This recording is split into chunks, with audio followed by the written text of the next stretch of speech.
Hi Aries, welcome to your week ahead horoscope with me, Raphael from Reydiant Reality. It's an absolute pleasure to have you. Thank you so much for being here. Thank you so much for joining me. Your key to the week this week is the Magician card, right? So what's happening for you this week? Yes, there's all the usual sort of stuff applies, but I actually feel like this is a really powerful insight that you have this week about where you want to take your lifescape, about what you really want to do. The Magician card has a very Aries kind of energy around it. Even though it is Mercury ruled, it is the first card. It's that initiatory, fiery, passionate energy that drives you forward. Interestingly enough, this card, like I said, is actually ruled by Mercury. But what I find really interesting is that Mars, your ruling planet, is currently in the sign of Gemini, which is ruled by Mercury.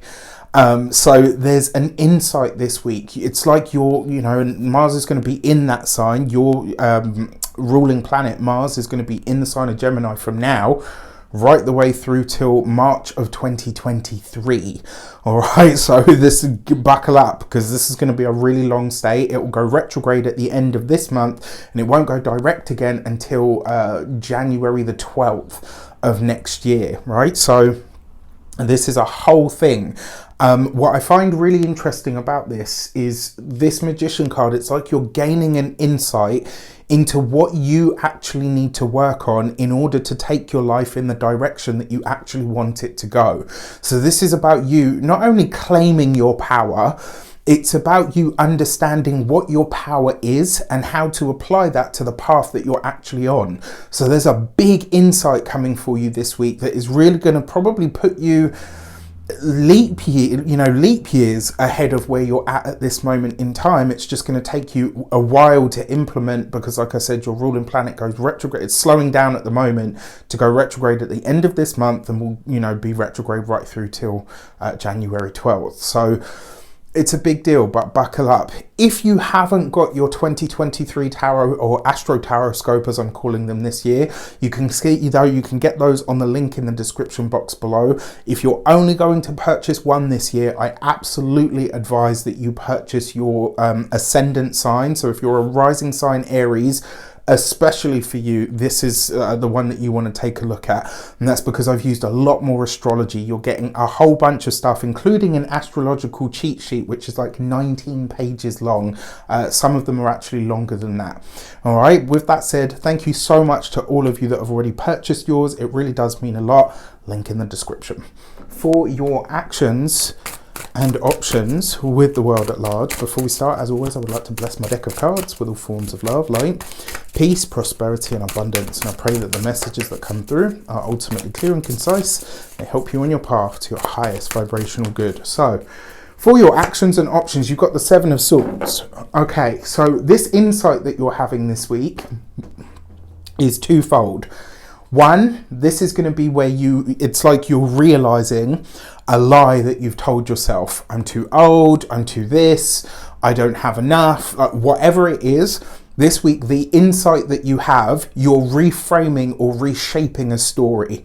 So this could see you really kind of like, whoa, you know what? I didn't even realize that was a part of the story that I was telling myself and therefore the world. Another way that this could show up, some of you could have an idea for a product design. Maybe it's a new service for some of you if you're in that kind of field. But there's something new that you're bringing to, like, because the Seven of Swords, aside from all of its other more sort of nefarious meanings, if you've been with me long enough, you know this is like my least favorite card in the deck, but actually it's not that awful here.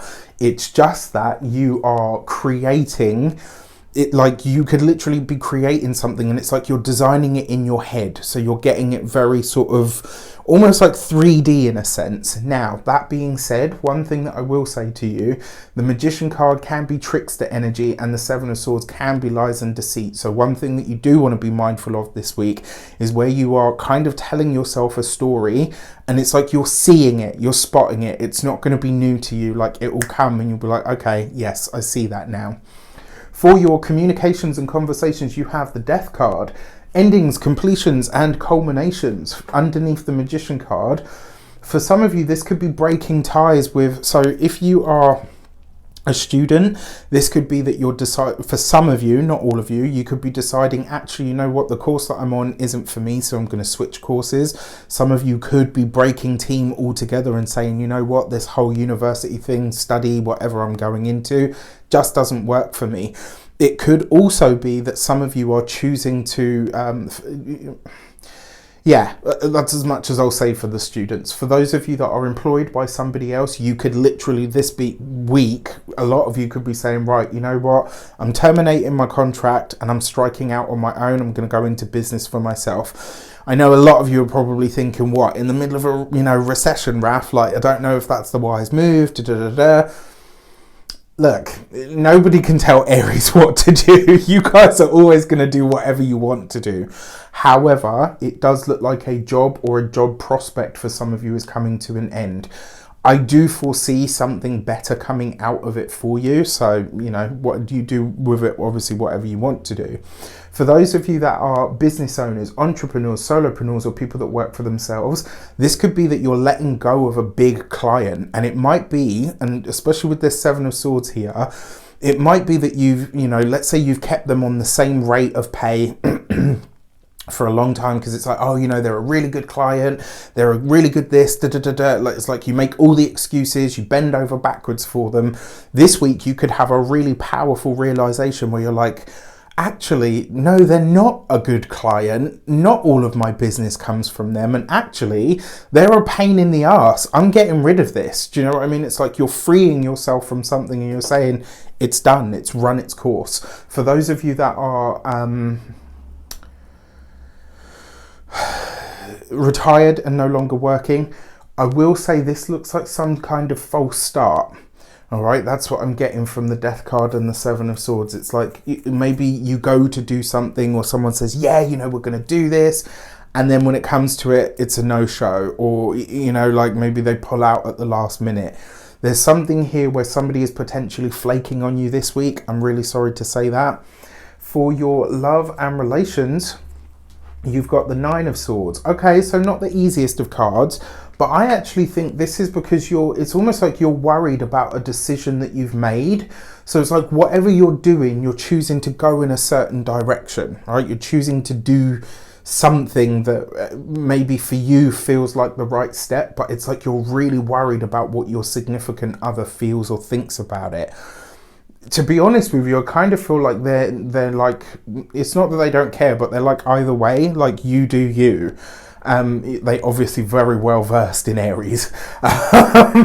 For those of you that are single, this with the Seven of Swords, because your actions and options is about what you do. And I do have to say, whether you're partnered or whether you're single, this is not a week to tell fibs, because you will get caught out really quickly, and when you do, it could potentially get ugly.